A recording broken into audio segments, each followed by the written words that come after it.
other day I found this toy knitting machine at Walmart for $17, and ever since I have started machine knitting, I have been obsessed. So I am preparing for my first craft show, and one of the projects that I am making to sell are these little cup sleeves. And I'm going to show you how to use the toy knitting machine to make these. They're very, very quick. It's a fun way to use up any scrap yarn. This is the one that I'm going to show you how I made today. If you're interested, follow along. If you're new here, make sure you hit that subscribe button. Let's get started. All right, so here's my machine out of the box. All I've done is attach the legs and the tension guide. There's also a handle. I'm going to put that on here in a moment. First, I just wanted to show you what the machine sounds like without any thread.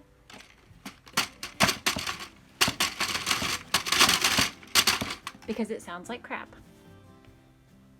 This is not a very good quality machine, but it does work, and it actually does make some really nice knitted projects. So to get started, I'm going to take my yarn and I'm going to put it down into the middle of the machine. This is the tail end. And I want the pink needle to be in front of the yarn guide. If you wanted to, you can feed your yarn through there. I don't do that, it's an extra step. It doesn't need to be done.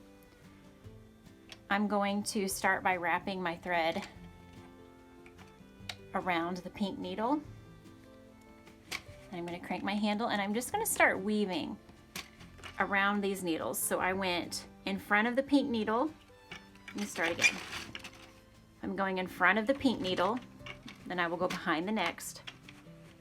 In front, behind, in front, behind, all the way until I get back around to the beginning.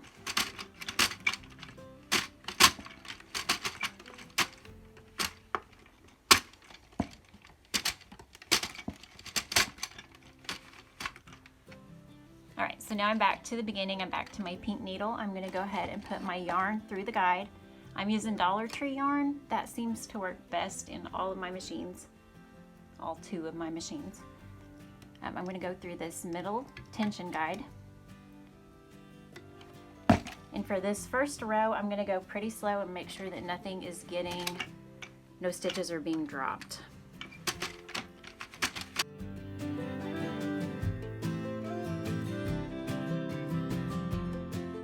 Okay, now I'm back to the pink needle. I'm going to go ahead and attach my handle.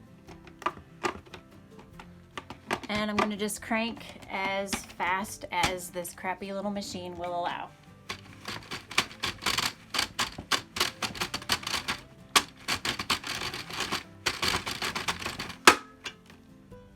Okay, another thing that I forgot to mention is that you want your yarn to be loose on the ground while you're turning. That way there's not a lot of tension. It's all about the tension with these machines. If there's too much tension, it's going to be too tight and your machine's not going to want to turn. If it's too loose, you might drop some stitches. Alright, so I did 40 rows, and you can either just count every time this pink needle passes as a row, or I just go at the end, like after I'm done, after I think I'm close to where I need to be. And I'm going to pull this a little bit and show you, see if I can show you up close how I count the rows. So I'm going to start down here at the bottom, and each bar, these first two I just count as one, these first two. So I'm going to say one.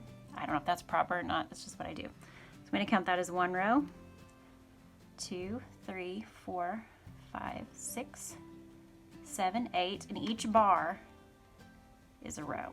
So 10, 12. I'm going to go ahead and break my yarn. Use scissors. I just ripped mine. And I'm going to thread a yarn needle. The machine did come with a yarn needle, just using one of mine. Okay, and I'm going to start with the pink needle again. I'm going to have it to the right. I'm going to leave it on the pink needle. I'm going to crank the machine. Okay. All right. So my thread's coming off of this stitch. So I'm going to start with this one. And I'm just going to go through and I'm going to take that first stitch and I'm going to pull it. And I'm pretty gentle with this because I don't want to pull this stitch off of the holder. So the first couple of stitches I'm going to be real gentle and I'm just going to go one at a time.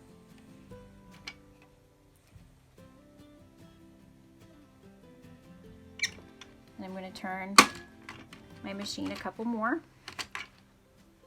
And then I'm going to pick up the next stitch, and eventually you'll be able to tell that you can pull some of them. You can do a couple of them in a row, and I kind of put my finger here to hold those stitches so that nothing pops off. That clanking that this machine is making is terrible. This is not a very good quality machine, but if you're just wanting to get started, see what machine knitting is all about, get the basics down. I don't know. I don't know if I would recommend this machine or not. I mean, I'm still using it, so I guess I don't expect it to last very long.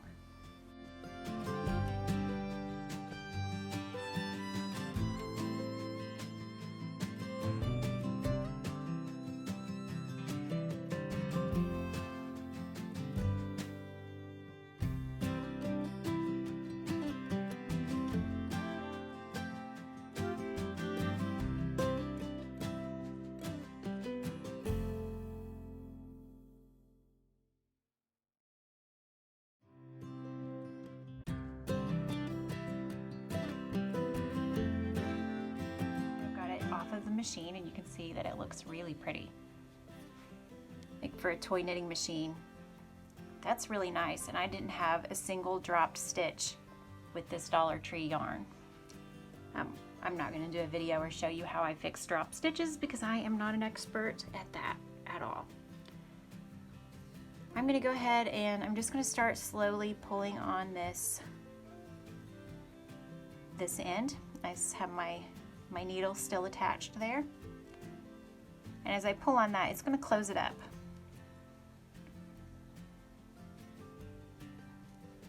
Okay, I'm going to take my needle and I'm just going to sew this closed. Not doing any fancy stitch here, just going to secure this so that it does not come undone.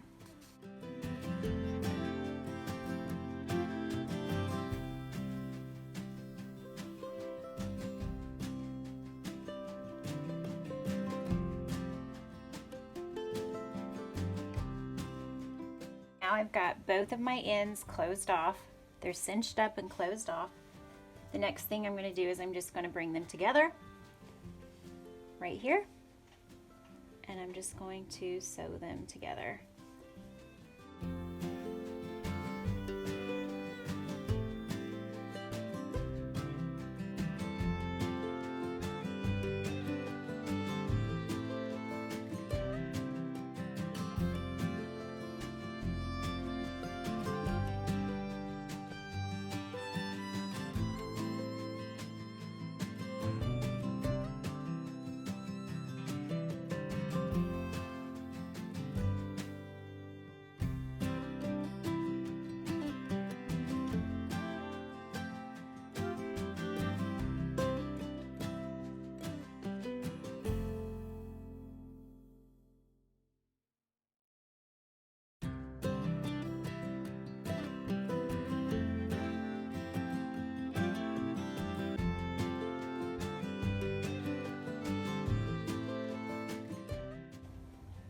All right, now the final thing that I'm going to do is take a piece of cardstock that's cut into the shape of a cup.